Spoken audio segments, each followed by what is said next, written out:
Bonsoir à tous. Bienvenue. Nous sommes très heureux de vous retrouver sur Dynamica Vivo Vojo pour ce webinaire de questions-réponses consacré cette semaine à la régénération active. Comment stimuler notre corps émotionnel et physique pour mieux vieillir et être plus en santé, plus en vitalité, plus en énergie. Et avec cela, on est ravis sur ce dossier d'accueillir ce soir Rainer Kruti. Bonsoir Rainer. Bonsoir, bonsoir à tout le monde. Bon, je suis ravie de te retrouver ce soir, Rainer. Merci beaucoup pour ce dossier formidable, tous ces partages que tu nous as amenés, mis en lumière, fait prendre conscience, parce que voilà, certainement, il y a des axes où on sait qu'on fait forcément pas très bien les choses, qu'on est un peu en décalage, en déséquilibre avec ce qu'est être en pleine santé, mais on ne sait pas trop pourquoi et on ne sait pas surtout comment se remettre sur le droit chemin et le bon chemin. Et donc voilà, donc tu nous as partagé de nombreuses clés ce soir, à travers le dossier, et on va en reparler ce soir pour se remettre en vitalité. Très bien. Donc merci à toi. Coucou André. N'hésitez pas à nous faire un petit coucou les autres, parce que voilà, on sait qu'il y a plus de personnes connectées. Donc voilà, faites-nous un petit coucou, c'est toujours agréable de voir. Coucou Françoise. Oui, voilà, faites-nous des petits coucous pour nous montrer voilà, que vous êtes là et que vous avez plein de questions. Alors on a reçu plusieurs questions ce soir, donc on va y venir tout à l'heure. Je voulais rappeler à nos abonnés, qui te connaissent parce que du coup, ils ont vu ton dossier. Et puis, je vous rappelle que vous avez par auteur, vous avez en onglet sur Dynamica avec les auteurs. Donc, vous pouvez venir sur l'onglet et avoir un descriptif plus en détail de chacun de nos auteurs. Vous avez un petit chat également en plus du forum. Si vous avez des questions à poser en complément du forum. Voilà, n'hésitez pas d'utiliser cet outil aussi. Donc voilà, vous avez la présentation complète de Rainer sur Dynamica, sur la plateforme. Mais je vous rappelle du coup, Rainer, tu es spécialiste, clairement spécialiste, expert en méthode de réduction du stress. Tu travailles avec des coachs, des formateurs, des instructeurs, et tu es le co-directeur de HeartMath. J'espère que je le prononce bien. Très bien, très bien. Mon accent. Et alors, HeartMath, c'est l'académie qui est à l'origine, on peut dire, de la cohérence cardiaque et qui promeut, qui œuvre à mettre en lumière cette communication, cette intelligence du cœur. Absolument, absolument. Et c'est important, on va en reparler ce soir. On a eu des questions là-dessus. Et donc, voilà, ça pourrait être même intéressant de repousser ce sujet un peu plus loin. Coucou Nelly qui nous a rejoint. Coucou Nelly.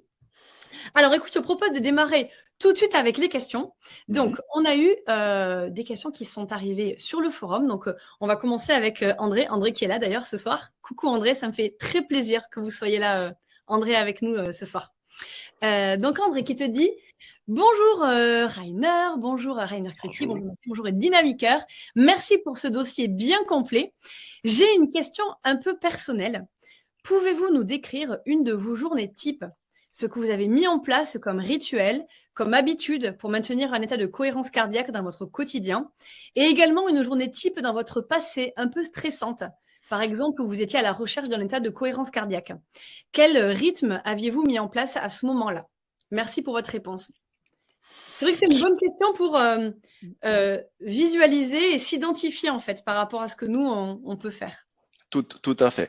Donc, alors, moi, je dis toujours les deux moments dans la journée où on est moins influencé par d'autres personnes, c'est le matin et le soir. Sauf si on a des petits-enfants, là, c'est encore plus compliqué, mais en général, c'est plutôt le matin et le soir où moins de personnes ont des demandes envers nous, au travail ou autre chose. Donc là, ce sont des moments où on peut rajouter quelque chose que si on commence à vouloir avoir une nouvelle habitude. Moi, ce que je fais, c'est je démarre le matin avec un bon moment de cohérence cardiaque. Un bon moment, c'est 10, 15, 20 minutes. Ça dépend un petit peu. En fait, moi, comme vous le savez, nous, avec HeartMath, on utilise des capteurs qui mesurent la cohérence cardiaque. Et dans ces capteurs, dans l'application, on peut mesurer des points de cohérence. Et donc, moi, j'ai un objectif, c'est je veux collectionner tous les matins 1000 points de cohérence. Et ce qui est intéressant quand on collectionne des points, plus on arrive à obtenir un bon niveau de cohérence, plus que ça va vite. Mais ça veut dire aussi, s'il y a des moments où j'ai plus de mal à entrer en cohérence, ça m'oblige de m'entraîner plus longtemps. Et c'est ça ce qui est pour moi très important de dire, c'est pas parce que j'arrive pas, donc je m'arrête plus vite. Non, au contraire, quand j'ai du mal, parce que bon, c'est pas toujours pareil, quand j'ai plus de mal, donc je prends plus de temps pour faire mes exercices. Et là, c'est des exercices non seulement de la respiration guidée, donc nous, on utilise beaucoup la respiration cardio-centrée déjà, donc on se connecte à son cœur, on imagine d'inspirer, expirer par le cœur, et après, on rajoute aussi une émotion agréable. Ça peut être l'appréciation pour quelqu'un ou quelque chose, la compassion. Et on peut même envoyer la compassion ou l'appréciation envers soi-même et envers d'autres personnes. Donc, ça, c'est quelque chose qui me stabilise déjà parce que comme ça, j'entre dans un certain état dans mon quotidien. Parce qu'on sait, en fait, comme on entre le jour ou la journée émotionnellement, toute la journée se déroule comme ça par la suite. En Allemagne, on dit se lever avec les mauvais pieds. Je crois on dit en français, on a aussi Oui, un petit se peu lever du pied gauche, oui. Oui, voilà, oui. Du mauvais pied aussi, oui, le oui. mauvais pied, voilà. Donc ça veut juste dire si je m'énerve le matin ou si je suis un petit peu triste ou nerveux le matin, si je commence pas le matin à sortir de cet état, toute la journée se déroule de cette façon-là. Donc, je donne le ton en même temps, non seulement en faisant la cohérence cardiaque, mais vraiment en rajoutant une émotion agréable qui après détermine la tonalité. Ça peut être aussi une émotion de, si j'ai besoin de plus d'énergie, de motivation, d'enthousiasme ou de gratitude. Ça dépend vraiment aussi de ce que je vais faire pendant la journée. Donc ça, c'est déjà un bloc très important. Après, il y a autre chose que je peux faire. Des fois, j'ai fait des exercices physiques le matin. Des fois, je le fais le soir. Ça dépend un petit peu. Ce qui se rajoute après, et ce que je trouve très important, c'est que de régulièrement se reconnecter à son cœur. Je dis toujours dans mes formations, j'ai un jour observé un enfant qui était sur un square, un terrain de jeu, et qui a porté un seau. Et le seau était rempli d'eau, et à un moment, donc l'enfant s'arrête, regarde le seau, et continue son chemin. Et après, j'ai demandé, mais pourquoi tu t'es arrêté là? Qu'est-ce que tu as fait? Et l'enfant m'a répondu, mais il fallait attendre que l'eau se calme, sinon ça déborde. Et pour moi, c'est vraiment une image très importante, c'est que dans la journée, il est important de s'arrêter de moment par moment, et même si c'est que 2-3 minutes, et de faire calmer ce qui se passe à l'intérieur. Et ce qui est très important, c'est que on pense souvent que c'est notre esprit agité, donc il faut calmer l'esprit agité. Mais si le corps est agité, et pas forcément parce que je cours, mais le cœur est agité, tout le système est agité quand je suis sous stress, il faut d'abord que je calme le corps pour après avoir un esprit plus calme. Donc, se prendre 2-3 minutes pour se connecter à son cœur, faire quelques respirations cardio-centrées, chaque heure, chaque heure et demie. Et là, on peut même programmer. Il y a des applications, au lieu de faire une sonnerie, c'est comme une cloche de tibétaine. Là, Un gong. ouais, un gong, voilà. Donc, donc, pour se rappeler, parce qu'en fait, le grand challenge, l'enjeu, c'est quand on commence à intégrer quelque chose de nouveau, on risque d'oublier. Donc, il faut trouver des astuces qui nous rappellent de le faire. Voilà, donc c'est quelque chose de très important pour gérer son énergie. Et comme je l'ai dit dans le dossier, notre parasympathique qui nous donne l'énergie et qui en même temps réduit donc l'activité du sympathique, il veut être activé. Et ça activement, non seulement passivement. Donc, c'est pour ça il faut se reconnecter à son cœur, quelques respirations profondes, et ça active le parasympathique. J'espère que ça répond un petit peu à cette question-là. Bah oui, oui, bah je pense, André, dites-nous si vous voulez, si vous avez des questions complémentaires, peut-être par rapport à la réponse de Rainer. Mais oui, il y a déjà cette base, ce socle de cohérence cardiaque avec l'addition, c'est pas une simple cohérence cardiaque, mais avec l'addition de cette attention, hein, qui est très importante, hein, comme tu nous l'as dit, ouais, effectivement.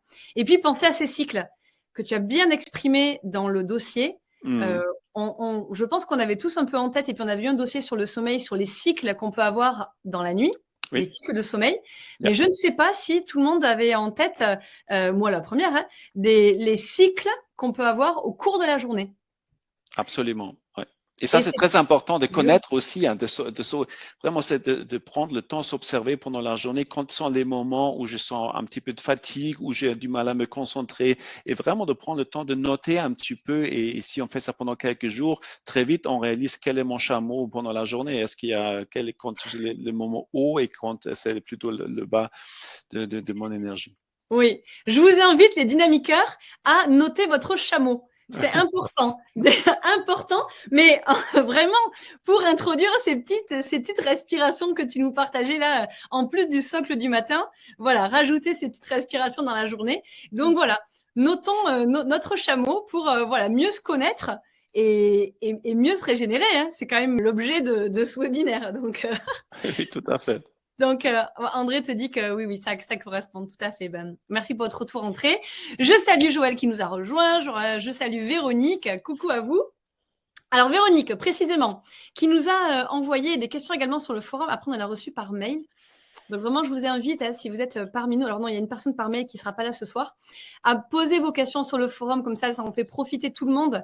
Et tout le monde voit les questions voilà, qui vont être posées. Ça peut être donner des inspirations pour la suite.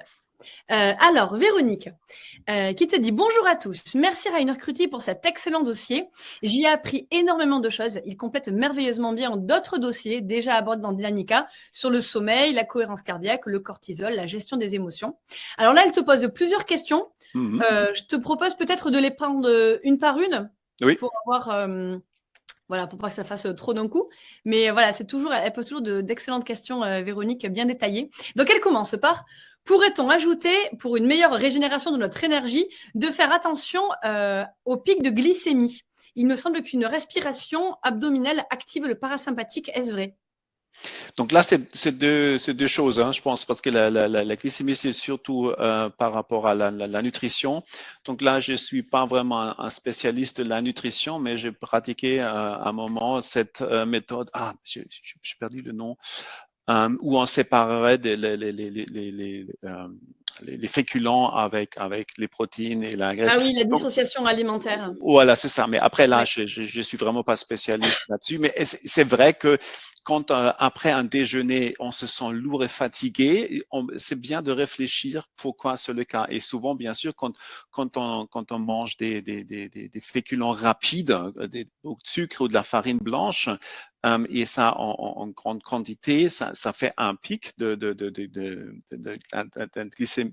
glycémique Oui. et après une chute et donc là, ça se rajoute. Donc effectivement, ce que j'ai expliqué dans le dossier n'est pas complet par rapport à son énergie. C'est un aspect, il y en a d'autres comme la nourriture, ça c'est sûr, c'est un aspect très important. La deuxième question, c'était le parasympathique. C'était la respiration ventrale, Oui, respiration abdominale, pardon. abdominal. Pareil, Donc, oui. en fait, ce qu'on peut dire, c'est que quand on regarde la respiration est en lien avec notre système nerveux autonome. C'est-à-dire, quand j'inspire, donc les poumons s'agrandissent, remplissent, et donc ça active des récepteurs qui inhibent, donc qui réduisent l'activité du parasympathique. Et quand j'expire, je active donc le parasympathique parce que les récepteurs ne sont plus activés. Donc, souvent, on entend encore inspiration, ça fait activer le sympathique et expiration fait activer le parasympathique. Ça, c'est pas juste. Ce qui est juste, en inspirant, je réduis l'activité parasympathique. En expirant, j'active le parasympathique. Donc, si je fais pas une respiration abdominale, mais plutôt assez courte là, ici, souvent j'ai une respiration beaucoup plus rapide qui du coup n'active beaucoup moins le parasympathique. Donc dans ce sens-là, c'est juste. Mais si quelqu'un arrive avec une respiration juste plutôt centrée sur la poitrine, avoir une respiration lente, qui est plutôt pas le cas. Donc mais si Oui. jamais, c'est plutôt une question de rythme Voilà. que de l'endroit. D'accord. Oui, oui, d'accord. Et puis, c'est pas forcément lié à l'inspiration ou à l'expiration. C'est voilà, c'est vraiment le rythme. Et effectivement, dès qu'on monte, on s'active. Oui, mais c'est ça, c'est ça. Dès qu'on Donc, descend, ça se calme et c'est ça. d'accord. Donc, ce qui est important, c'est que quand souvent on dit il faut faire une respiration profonde Ouais. quand on est stressé, ça c'est pas tout à fait juste. Ce qu'il faut, c'est une respiration ralentie et surtout une expiration ralentie, parce que souvent profonde on entend mais non, c'est donc c'est vraiment l'expiration qui est importante. D'accord. Oui, donc il y a quand même une notion d'inspiration-expiration qui compte. C'est vraiment Yeah, absolument. l'expiration qui va être plus puissante. Mais très bien, Absolument, absolument. Et très peut-être bien. pour rajouter, dans un Mmh. moment, je crois que j'en ai parlé dans le dossier, je ne sais plus exactement, quand on a vraiment une forte anxiété ou une forte émotion désagréable, là, il faut vraiment appuyer sur le frein intérieur et donc expirer 2 fois plus long que inspirer. Donc, compter à 3 pour l'inspiration, jusqu'à 6 pour l'expiration, ou 4, Oui. 8. Donc, en tout cas, doubler le temps d'expiration. Et là, c'est plus facile si on vraiment utilise l'expiration abdominale. Moi, je dis toujours Mmh. tirer le nombril un petit peu vers la colonne vertébrale pour vraiment Mmh. bien expirer. Mmh. Allongé, debout, assis, peu importe? Oui, peu importe, peu D'accord. importe. OK, peu importe Ouais, la c'est plus position. facile, mais déjà quand on veut approfondir ou faire une respiration plus profonde, plus qu'on est droit, plus le diaphragme peut bouger. Donc, c'est plus facile d'avoir aussi une bonne cohérence cardiaque comme ça que Mmh. dans une attitude comme ça, tu vois. Ouais, Donc, ça va et, chier. et, et allongé, c'est un peu moins facile d'entrer dans une bonne cohérence cardiaque. D'accord. Oui, oui, l'ouverture elle est la plus large, Yeah. lorsqu'on est, assis ou debout. Assis, droit. Assis droit, voilà, idéalement. OK. Ah ouais, super. Nelly qui te dit, voilà, belle image du chameau aussi et Véronique, voilà, qui est comme moi, a un petit peu découvert, les cycles en journée. Donc c'était, tu vois, c'était bien intéressant. Alors on continue avec les questions. Mhm. Pourrez-vous développer sur cette image de la voiture de course qui appuie sur la pédale d'accélérateur et la pédale de frein en même temps? Y a-t-il des conséquences à long terme? Voilà, c'est vrai que tu avais parlé dans le dossier de cette voiture de course qui appuie sur les 2 en même temps et Oui. voilà, peut-être repréciser un petit peu plus, ton exemple Oui, c'était et les surtout pour. conséquences. Oui, c'est ça. Donc, c'était surtout pour expliquer que souvent, on utilise l'image de sympathique comme accélérateur et parasympathique comme frein. Mais quand on mesure la variabilité cardiaque, la variabilité de la fréquence cardiaque, surtout pendant 24 heures ou 48 heures, on se rend compte que il y a pas mal de moments où les deux sont actifs. Et ça, c'est pas négatif. Ça veut pas dire forcément ils sont autrement dit, quand je suis dans un moment de grand stress, il y a dans un premier temps le parasympathique qui essaye de freiner l'affaire, de réduire ce qui se passe. Mais souvent, on reste dans cette émotion forte et du coup, il n'y a plus qu'une activation du sympathique.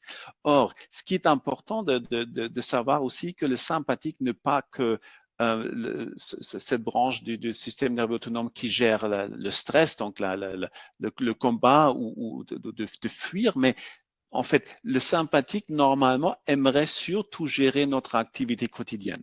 Or, comme les gens sont souvent stressés d'une façon chronique, le sympathique, il surréagit, il est suractif et donc on n'a plus une réaction adaptée. Et Oui. c'est pourquoi en fait, il faut renforcer le parasympathique pour avoir un équilibre de 2 branches fortes. Souvent, ce qui se passe, on a Mmh. d'abord un sympathique qui est beaucoup sur l'accélérateur, donc le parasympathique se fatigue et il se retire jusqu'au moment où même aussi le sympathique fatigue. Donc, on a aussi à nouveau un équilibre, mais 2 branches très faibles. Mmh. Donc, Ouais, ouais. ce qui est important, la bonne résilience veut dire que quand j'en ai besoin, j'ai vraiment un sympathique qui marche bien, mais dès que j'en ai plus besoin, je sors activement de l'activation du sympathique en activant le parasympathique. Mmh. Par des petites pauses après 90 minutes ou surtout le soin. En fait, souvent, le sympathique est activé par nos pensées, par tout ce qui se passe dans notre cerveau. Et parce qu'aussi le corps est encore agité.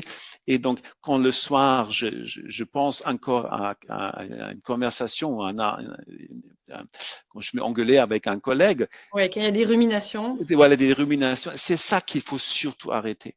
Oui. Hein, parce que quand je me fais des soucis, en fait, les soucis, l'autre jour, j'ai lu quelque chose de très intéressant. Les soucis, ça donne au cerveau l'impression que je fais quelque chose.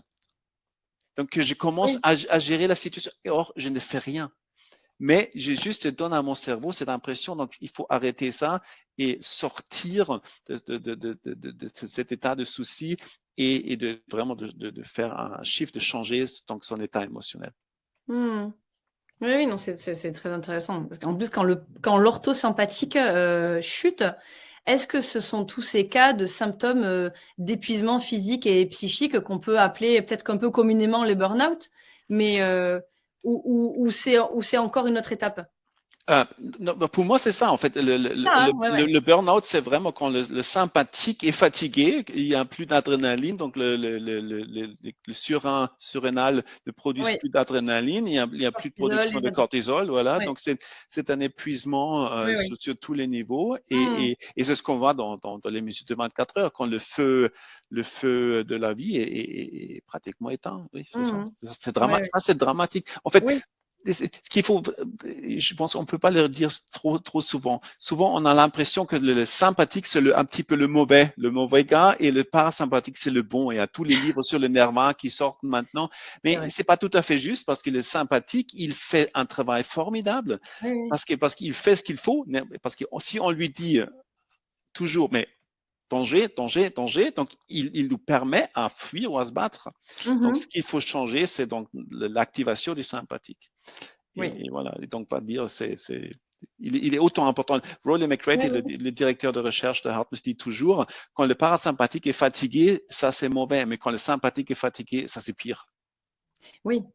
Il empêche de se lever, en fait, Et clairement, hein. c'est ça, hein. Il inhibe toute action Tout à lorsque. fait, Ouais, ouais, absolument. mais c'était bien de le redire parce que c'est vrai qu'on entend beaucoup, beaucoup le parasympathique. C'est très juste ton image du petit démon d'un côté et le petit ange de l'autre, alors que voilà, c'est plus subtil que ça et voilà, Tout à fait. tu nous l'expliques très bien. Bah, merci pour ce rappel. Écoute, on continue avec les questions. Mhm. Alors, la question suivante, c'était, y a-t-il un lien entre le parasympathique et le sport? Ou le sport permet-il surtout d'augmenter la fréquence cardiaque et ainsi tonifier le cœur? Euh, alors, euh, on sait que les gens qui font beaucoup d'activités physiques ont plutôt une bonne variabilité de la fréquence cardiaque Mhm. qui est signe d'un bon parasympathique, d'une bonne activité parasympathique. Donc, en général, le sport augmente l'activité du parasympathique. Si on n'exagère pas, Oui. donc, par exemple, il y a des sportifs de haut niveau qui monitorent s'ils font trop d'entraînement Oui. en mesurant tous les jours leur niveau du parasympathique. Donc, s'ils Mhm. ont une chute dans l'activité du parasympathique, ils savent qu'ils font trop. Sans aller Euh, trop loin. voilà, souvent ce qu'on entend les gens, je dis mais je suis super en forme, j'ai cours un marathon. Là, faut mettre en tête qu'il y a fit et en bonne santé. Ce n'est pas la même chose. Donc, pouvoir courir un marathon ne veut pas forcément dire que je suis dans la meilleure santé. Donc, ça, il faut toujours avoir en tête. Donc, Oui, oui. le sport est quelque chose qui aide. Et je dirais, c'est pas forcément courir, ça peut être une marche rapide, quelque chose que je fais régulièrement, par exemple. Une marche rapide est très bien. Donc, ça, c'est important. Puis, pour aussi l'activité, le parasympathique, c'est des douches froides. Donc, peut-être vous avez entendu parler aussi de tout le travail de Wim Hof, ce néerlandais qui fait qui va dans vraiment l'eau très, très froide.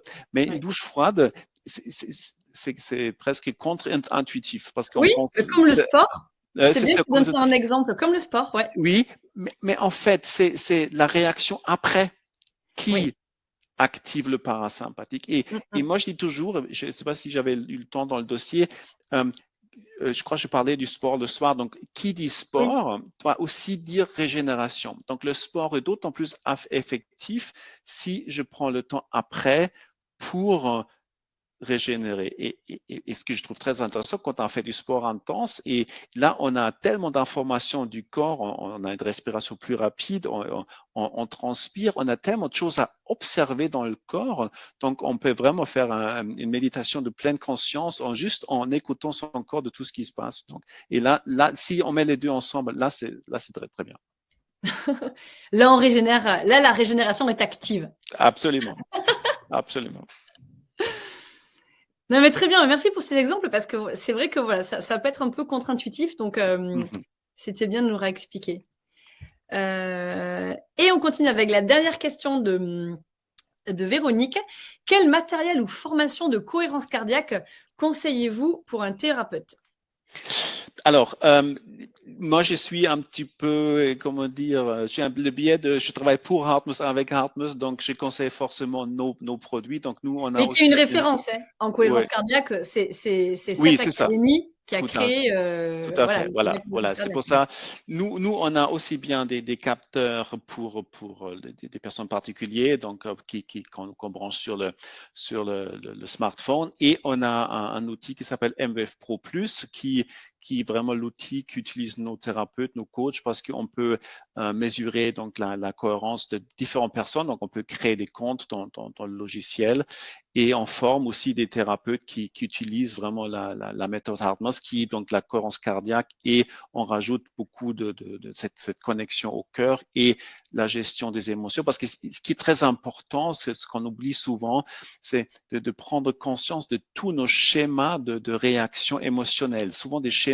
appris. Moi, je raconte toujours l'histoire que ma grand-mère, dès que j'étais tout petit, que je suis allé au jardin d'enfants ou à l'école, elle me disait tous les matins: Rainer, immer aufpassen. Donc, ça veut dire Rainer, faites toujours attention. Donc, c'est un schéma de réaction émotionnelle que j'ai appris par ma grand-mère, de toujours faire attention. Donc, qu'est-ce que j'ai appris? C'est que le monde est un lieu dangereux parce qu'il faut faire toujours attention. Donc, j'ai appris l'insécurité de ma toute petite enfance.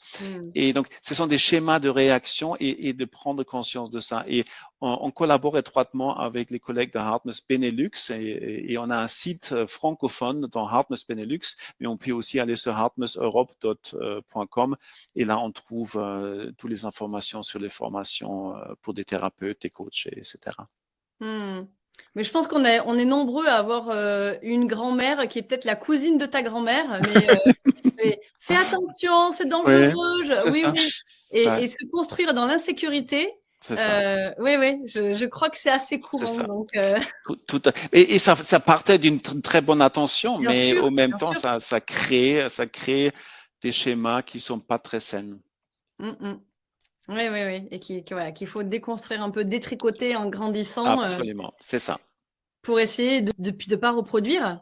Parce que En plus, instinctivement, c'est quelque chose qu'on va régénérer et recréer tout, derrière.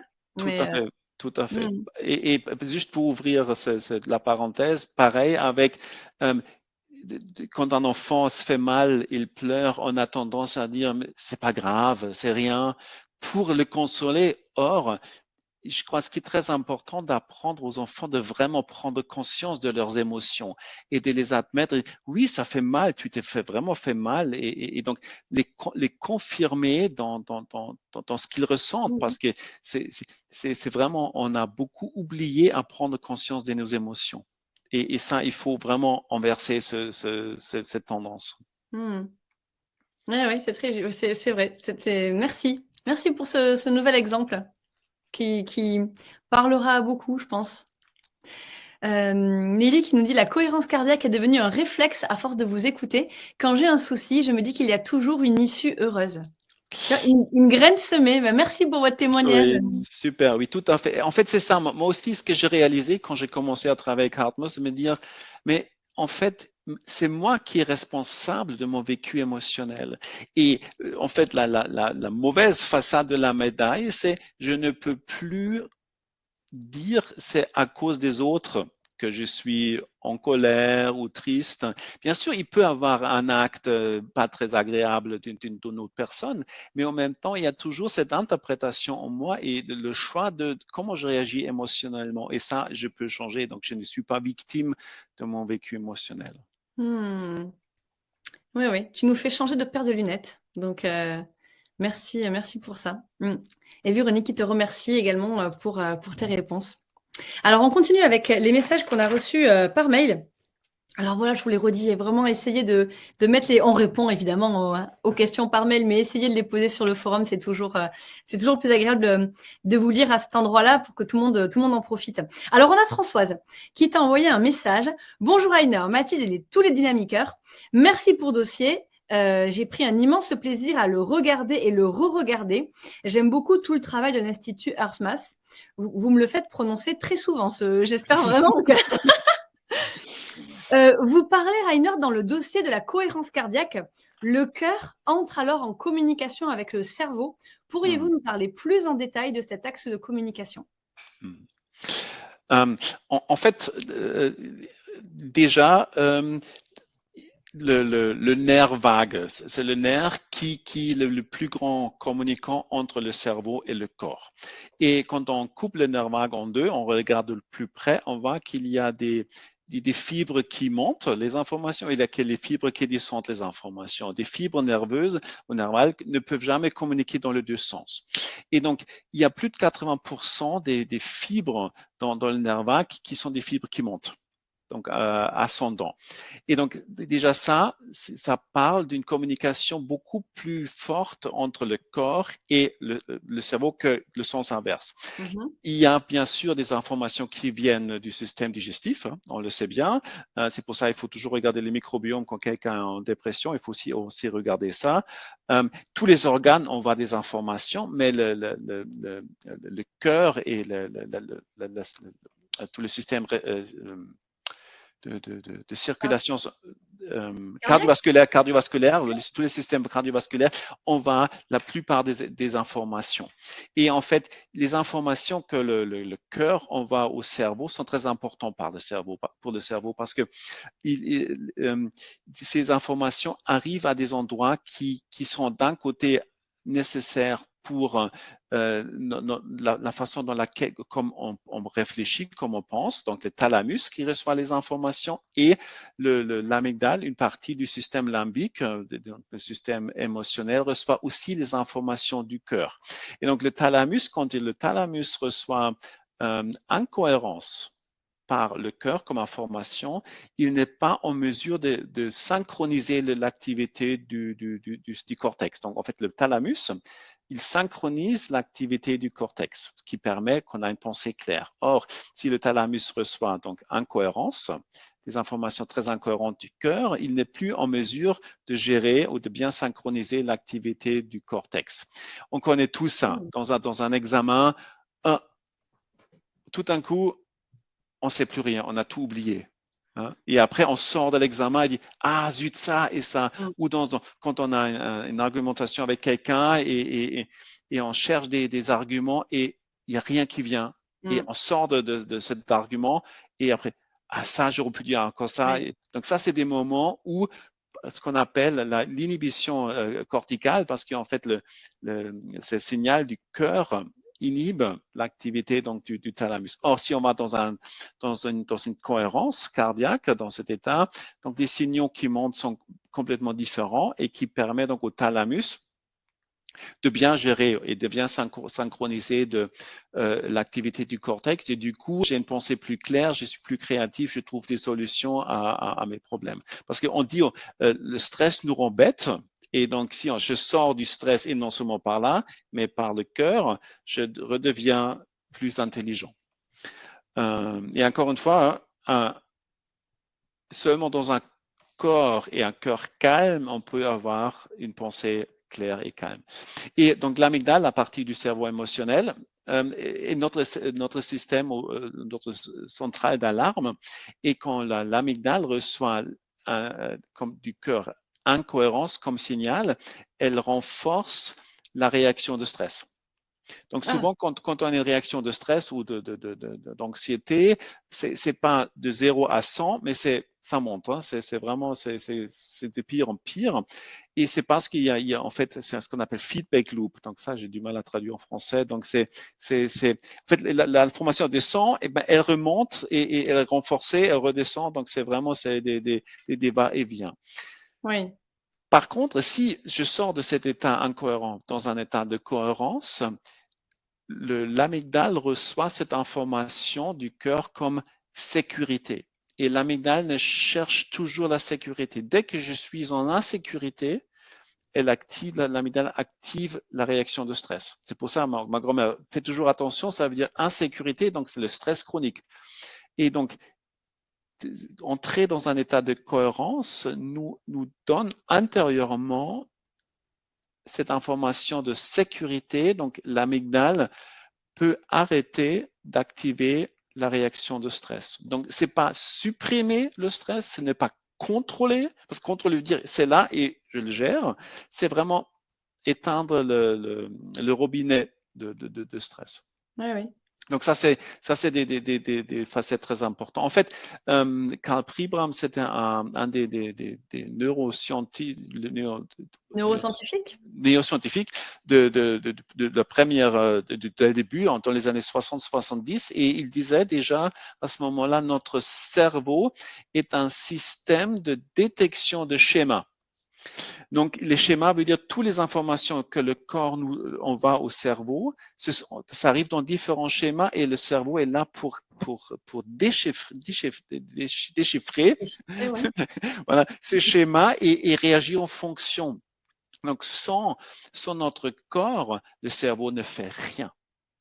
Donc, c'est vraiment pas que, parce que comme les gens autour de Descartes disaient, il y a le cerveau et le Ah. corps est juste un véhicule qui est, non, c'est vraiment un système. C'est ça ce qui est important. Moi, je suis pas quelqu'un qui dit il faut plus que penser au cœur, le cerveau n'est pas important. C'est en fait quand les deux travaillent bien ensemble, c'est là où on est le plus efficace et le plus humain en même temps. Hmm. Oui, oui, oui. Oui, on connaît bien l'impact, enfin, il y a beaucoup, beaucoup d'études sur l'impact du microbiote, du système digestif sur le cerveau. Peut-être Absolument. que le cœur est un peu moins connu, peut-être, je ne sais pas. En tout cas, vous œuvrez pour le mettre en avant. Et là, on comprend bien avec ce que tu dis. Les exemples que tu as donnés, encore une fois, je pense que ce sont très parlants. Le blackout total en examen, en rendez-vous important, en échange un peu virulent, que ce soit voilà, avec des amis ou travail. Voilà, effectivement, le flou, en fait, le flou Oui, mental, tout et à fait. on comprend mieux voilà, ce qui se passe. Dans ces moments-là, une cohérence cardiaque, au bout de combien de temps il y a une cohérence qui se remet en place? C'est immédiat ou il faut combien de temps Mais ou non? ça dépend l'intensité déjà de Oui, l'émotion vécue. oui, Ça dépend aussi de l'entraînement. oui. Euh, donc, quand j'ai enfin, souvent les émotions désagréables sont comme un TGV et si je ne suis jamais entraîné à freiner, j'ai des freins plutôt d'un vélo ou d'une voiture pour freiner un TGV. Donc, c'est un petit peu compliqué.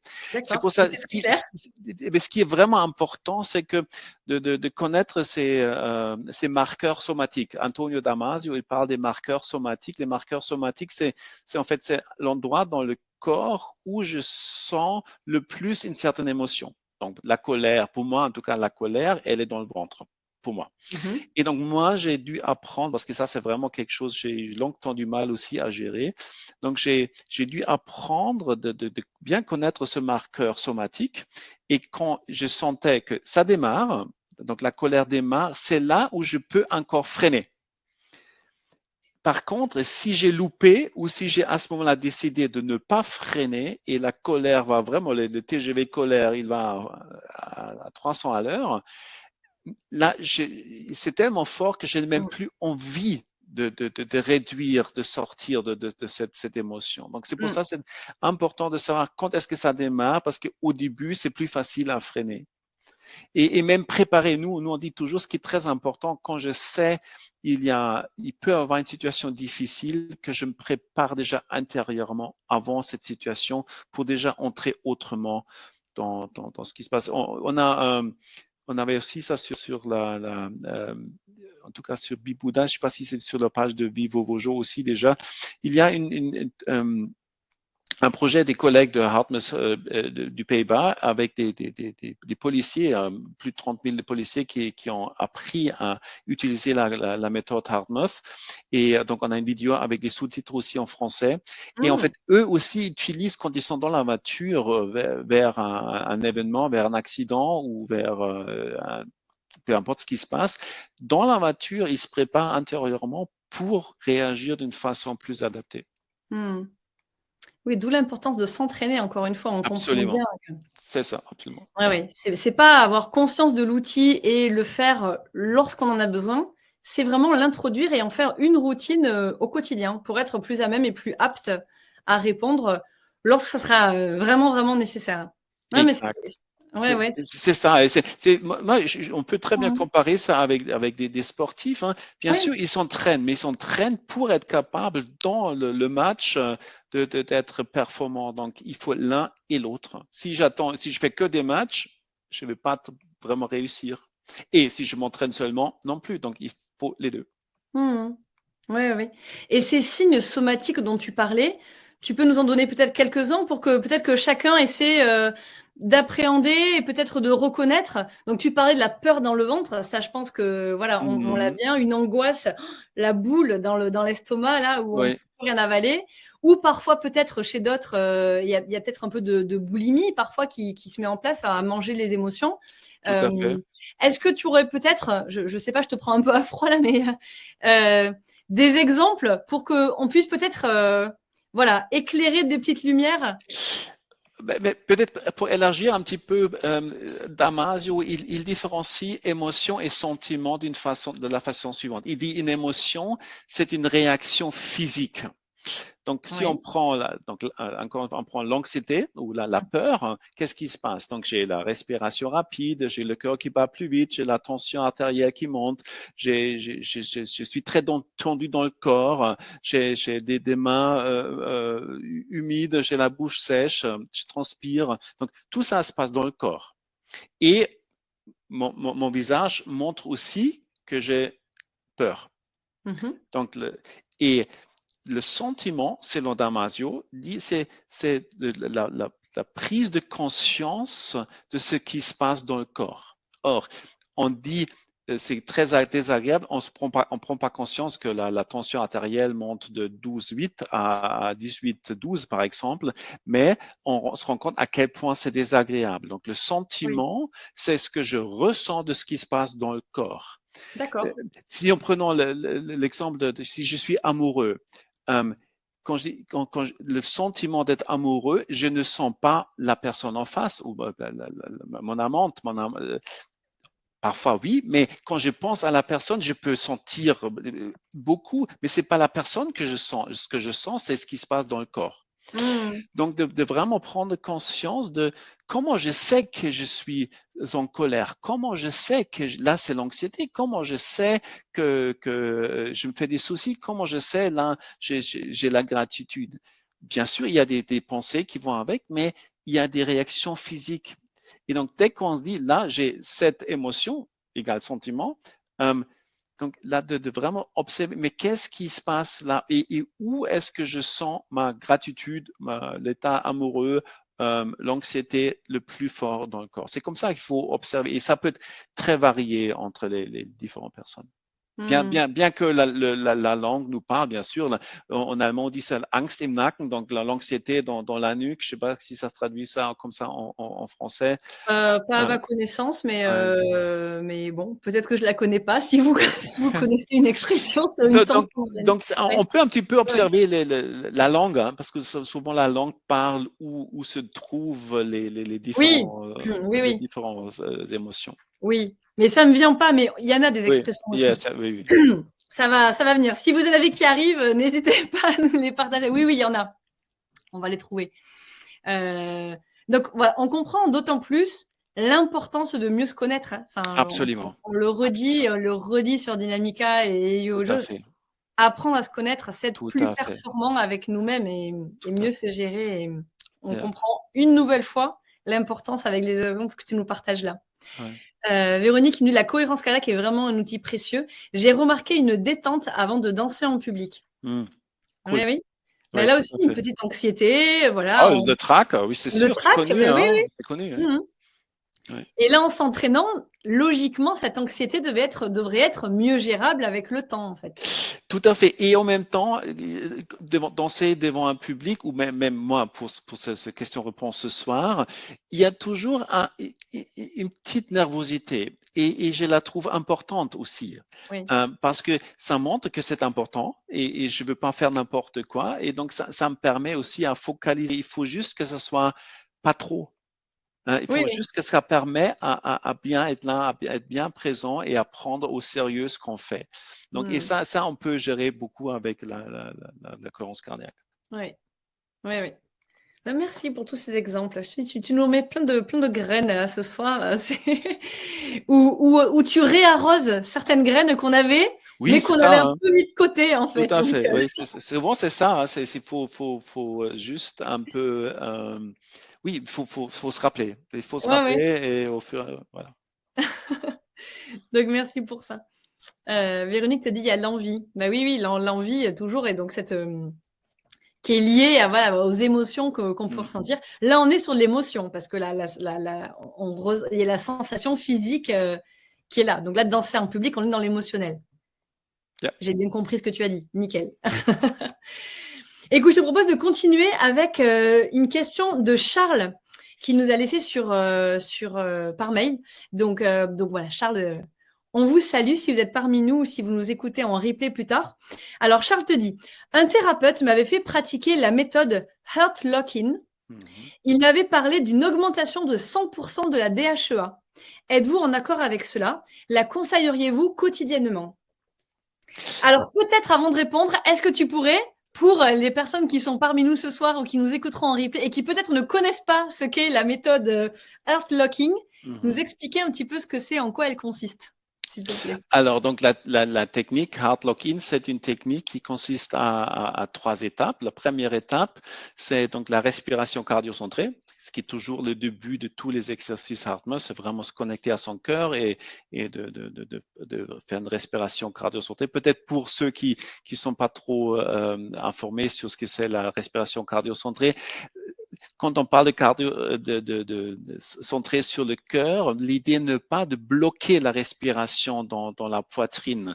Donc, c'est vraiment, l'idée, c'est on a le focus dans la région du cœur et on imagine que on inspire, on expire par cette région-là, mais on peut vraiment, moi, j'imagine que vraiment, quand j'inspire, ça descend jusqu'au ventre. Donc, de ne pas rester bloqué là, mais on peut vraiment continuer à avoir la respiration abdominale.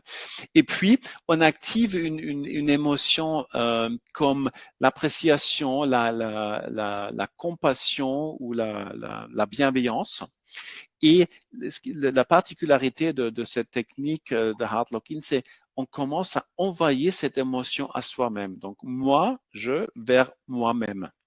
Donc, je entre dans un état d'appréciation ou de bienveillance ou de compassion envers moi-même dans un premier temps, et puis dans un deuxième temps, je l'envoie à une ou plusieurs d'autres personnes. Peut-être des personnes qui me sont chères, mais je peux aussi le faire à des personnes avec qui j'ai un conflit. Donc, d'entrer quand même dans une appréciation, ou moins dans une compassion si j'ai un problème avec quelqu'un, parce que ça peut, je dirais, un petit peu sous-sol, améliorer la relation. Voilà. Donc, ça, c'est la technique Heart Lock-in. Et il y a une étude qui était faite à l'Institut HeartMath où des probants, des gens qui ont participé, ont pratiqué pendant, je crois que c'était pendant 28 jours, régulièrement, donc des exercices comme Heart Lock-in ou d'autres qui activent vraiment des émotions. Et on sait, donc ce qu'on a vu dans cette étude, que il y avait une forte réduction du cortisol. Et il y a effectivement 100% de plus de production de DHEA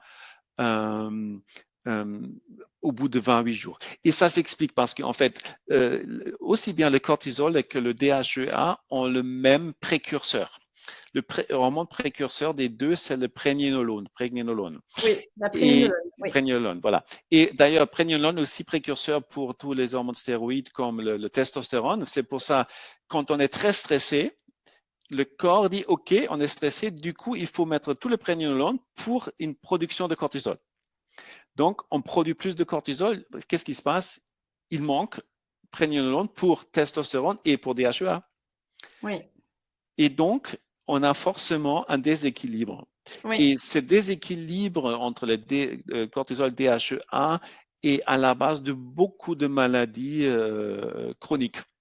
oui, Il y a plein d'études qui sont faites là-dessus. oui, oui, Et oui. du coup, si je sors d'une réaction chronique de stress et si j'entre dans un état beaucoup plus agréable, je fais produire beaucoup plus de DHEA par cet état émotionnel agréable et je réduis donc la surproduction de cortisol, je retrouve un équilibre. Et donc là, c'est ce que l'étude a montré aussi. Hmm. Oui, oui, la DHEA, c'est une hormone qui est essentielle dans la régénération du Absolument. corps. Donc, oui, oui. Et puis après, bah, toutes les hormones testostérone, c'est qui explique aussi que parfois, il peut y avoir des chutes de la libido, par exemple, Tout à lorsqu'on fait. est en stress intense. Absolument. Voilà, on l'explique avec, voilà, l'explication que tu viens de nous partager.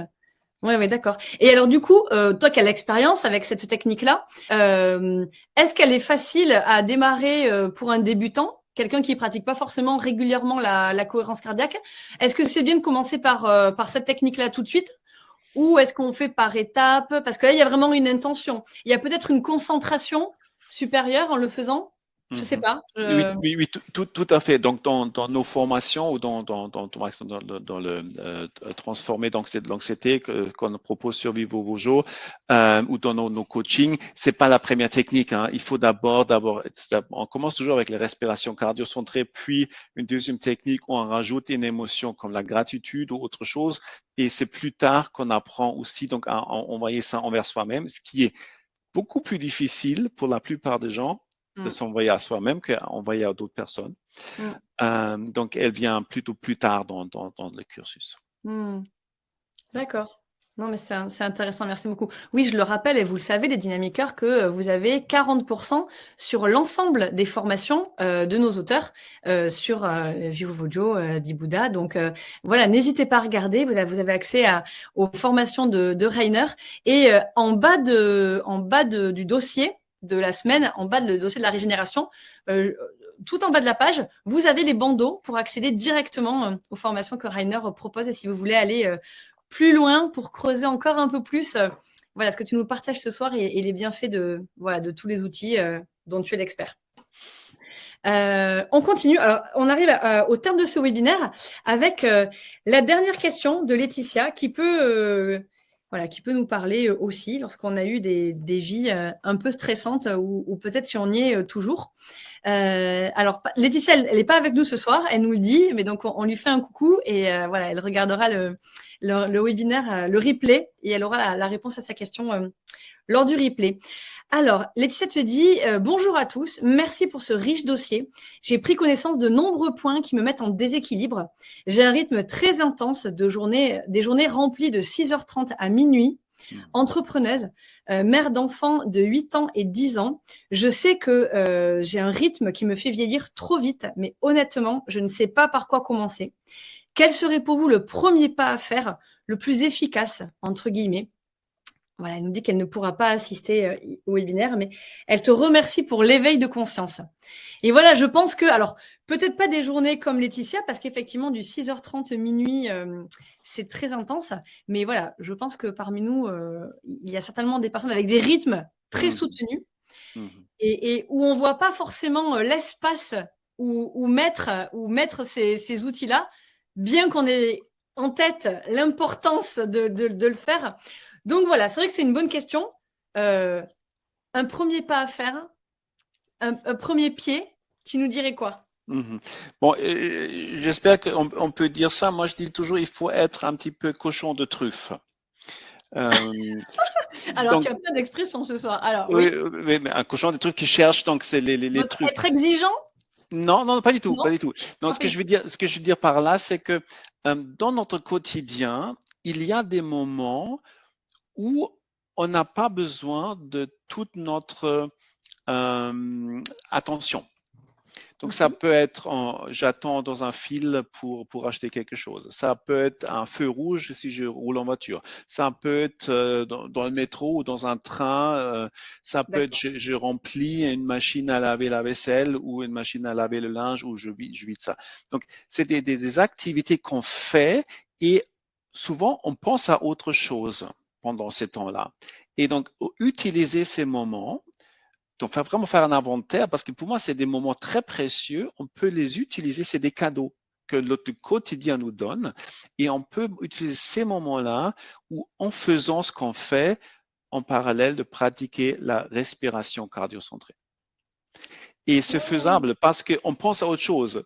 C'est faisable parce qu'on peut parler à ce moment-là même avec d'autres personnes. D'autres moments sont où je prends mon téléphone, je regarde, est-ce que j'ai reçu un message WhatsApp? À mon avis, là, il y a une énorme richesse où dire, est-ce que c'est vraiment important là ou est-ce que peut-être j'utilise ce moment au lieu de regarder qui m'a envoyé un WhatsApp ou aller qui a posté quelque chose sur Insta? Non, je fais la respiration. Donc, il y a des moments comme ça et je suis si sûr, on trouve facilement 15 minutes dans la journée et ça change beaucoup et sans mauvaise conscience. Parce que je comprends vraiment quand on a une vie comme ça, c'est très, très difficile à faire des grands changements. Donc, c'est pour ça que je dis cochon de truffe, chercher ces moments précieux et les utiliser autrement. Oui, oui. Oui, c'est vrai que parfois on peut se dire, bon, pour commencer le changement, il faut que je m'octroie du temps. Et en fait, le fait d'imaginer, déjà de penser qu'il faut que je trouve des espaces, on se dit, bon, ben, c'est trop compliqué et je ne le fais pas. Alors qu'en fait, effectivement, ils sont là. Ils sont voilà, des truffes. Complètement, complètement. Tu as plein de belles images impactantes là. Oui, oui, en conduisant, c'est vrai qu'on va appeler ou on va un feu rouge, complètement, complètement. Oui, tout à fait. Une marche entre le moment où on gare sa voiture et on Oui, va au c'est travail. ça. Peut être une respiration aussi comme ça. C'est Oui, ça. oui. Absolument. Bon, bah écoutez, Laetitia, voilà, vous pouvez faire ce petit inventaire que vous conseille de noter Rainer, voilà, pour essayer de trouver ces petites pépites. Et parfois, le mieux est pire que le bien. Hein. C'est vraiment à trop vouloir chercher le moment dédié. C'est ça. Finalement, ça immobilise et au final, on fait rien. C'est ça. Donc, Et peut-être revenir pour cette idée de cette application de cymbale qu'on en parlait tout à l'heure. Si on programme ça sur son téléphone et la cymbale sonne et je fais juste 2-3 respirations cardiocentrées, peu importe ce que je fais, c'est en fait au fur et à mesure si on se reconnecte régulièrement à son cœur, avec le temps, ça a des changements. Hein. On dit toujours, c'est la petite goutte. Hein. C'est une goutte après l'autre. C'est pas forcément le torrent, mais une petite goutte qui peut avec le temps faire beaucoup. oui, oui, ouais, c'est très juste. C'est très juste. En a une question d'André. Est-ce que HeartMath a déjà étudié les bénéfices de la marche afghane? Qu'est-ce que c'est la marche afghane? Je devrais connaître ça? Alors, André est spécialiste de la marche afghane, je sais qu'il le pratique. Vous allez mieux l'expliquer de moi, André, pour bien préciser les différents. Donc, on va prendre la question de Véronique. Et si vous pouvez nous écrire en quelques mots précisément, avec le plus de détails, en quoi consiste la marche afghane. Voilà, ça sera, on pourra y répondre. Enfin, Rainer pourra, voilà, vous apporter une réponse plus précise. Alors, Véronique te demande, est-ce que faire la cohérence cardiaque 15 fois 1 minute équivaut à 3 fois 5 minutes? Est-ce que c'est la durée ou la quantité, finalement? Disons, si je fais 5 minutes et qu'on observe, une minute, c'est bref. Parce que des fois, il me faut un petit peu plus de temps pour bien entrer dans un état de cohérence. Donc, si je peux trouver quelquefois les 5 minutes, ça a quand même un autre impact. Mais moi, je dirais plutôt mélanger un petit peu les deux. C'est parce que là, on est dans les deux extrêmes. Donc, à mon avis, un mélange, c'est encore mieux. Régulièrement retrouver pendant 1 minute cet équilibre, hein, comme l'enfant qui porte le seau avec l'eau dans la journée, et en même temps prendre peut-être 1 fois par jour ou 2 fois un petit peu plus de temps pour vraiment plus calmer votre corps et entrer dans cet état de cohérence.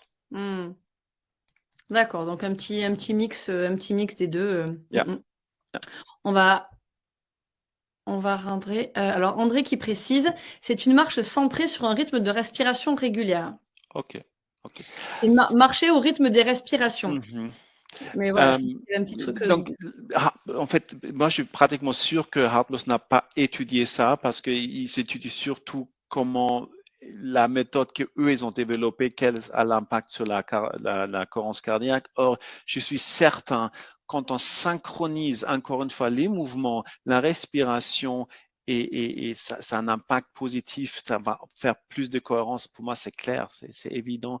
Il y a aussi des citations je crois, c'est des hexamètres, je sais pas, on dit ça comme ça en français, c'est une façon c'est des poèmes avec un certain rythme.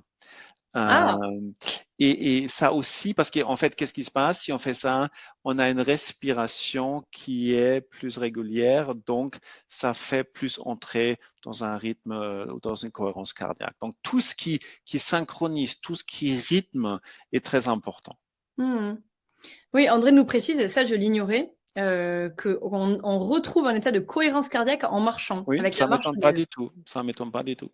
D'accord. Donc, oui, donc pas d'études spécifiques là-dessus, mais en tout cas, ça va complètement dans le sens des études qui sont menées à HeartMath. Tout à fait, tout à fait.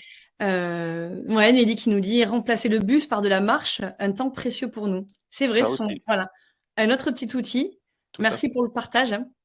Mm, mm. C'est vrai, juste simplement sortir une station de métro plus tôt, et ça fait marcher et en même temps on peut travailler sa cohérence cardiaque. Tout Ah, à fait. André dit qu'en marche afghane, ils le font également et que ça peut être avec des mantras Mhm. pour rythmer la marche. Donc, Ja. ouais, je pensais pas que ça allait si loin la marche afghane.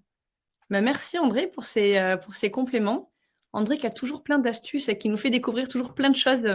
C'est un habitué André et il nous partage toujours plein d'astuces en complément des dossiers. Donc très bien, ça peut être un bon outil pour compléter les respirations et on met le mouvement et tu nous as parlé dans le dossier que c'est important de mettre du mouvement et d'être dans l'action. Et, et en même temps, voilà, calmer la respiration. Je suis preneur si vous avez des études scientifiques. Mais moi, ce que je conseille toujours, il y a un site internet qui s'appelle PubMed, Oui, PubMed, oui. PubMed.gov, voilà. Et Oui, là, on peut chercher donc marche afghane ou autres techniques et c'est vrai. variabilité HRV, donc Heart Rate Variability. Et là, s'il y a des études qui sont faites, là, on les trouve. Mm, mm. Oui, c'est vrai. Oui, oui. PubMed, c'est la référence d'articles d'études médicales. Yep. Donc, oui. Cela peut être très euphorique. Mais certainement.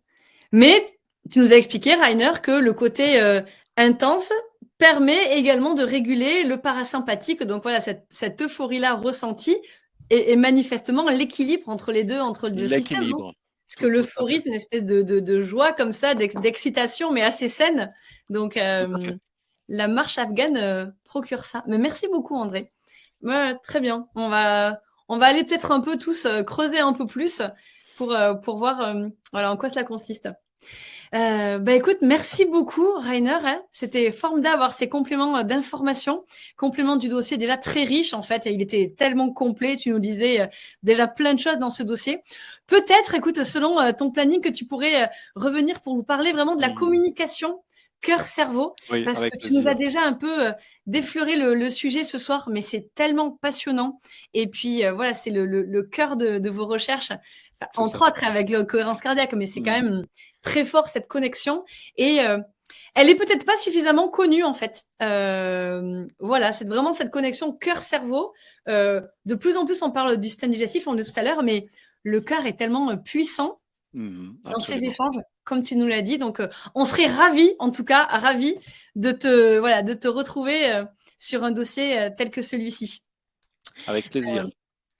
Alors moi, la semaine prochaine, je vous retrouve en compagnie du docteur Paya, du docteur Marc-François Paya qui était venu nous parler du quinton. Et donc la semaine prochaine, il vient nous parler des micronutriments, de l'apport des micronutriments, l'importance d'avoir un apport optimal. Les micronutriments là, qui sont les petits artisans du corps qui œuvrent à ce que tout le fonctionnement se passe du mieux possible et à merveille. Et voilà, il va nous expliquer que certaines habitudes du quotidien vont nous carencer et particulièrement la prise de certains médicaments qui sont nécessaires. Hein. Parfois, il n'est pas du tout question, voilà, encore une fois, on l'avait dit la dernière fois, mais il n'est pas du tout question d'arrêter les médicaments, mais de prendre conscience que certains, voilà, on avait parlé des bêta-bloquants, des statines, par exemple, peuvent carencer dans certains micronutriments. Donc, voilà, comment en prendre conscience et se supplémenter pour voilà, avoir un corps optimal. Donc voilà, ça sera la semaine prochaine, mercredi, avec le docteur Paya. Il y a Françoise qui te dit merci beaucoup, Rainer. Très intéressant de recevoir toutes ces pépites. Merci, c'était super, Véronique. Elle valide un dossier cœur-cerveau, donc Très bien. donc parfait. Et André également, voilà, qui te remercie. Donc vraiment, merci du fond du cœur, Rainer. C'était voilà formidable d'avoir voilà toutes ces images mentales. Et puis faites votre chameau, s'il vous plaît. Vous voyez l'importance qu'il y a. Donc faites votre chameau pour voilà mieux se régénérer, être dans une vraie régénération active, comme tu nous l'as montré. Belle soirée à tous, prenez soin de vous et puis au plaisir de vous retrouver très vite. Bye bye. Au revoir.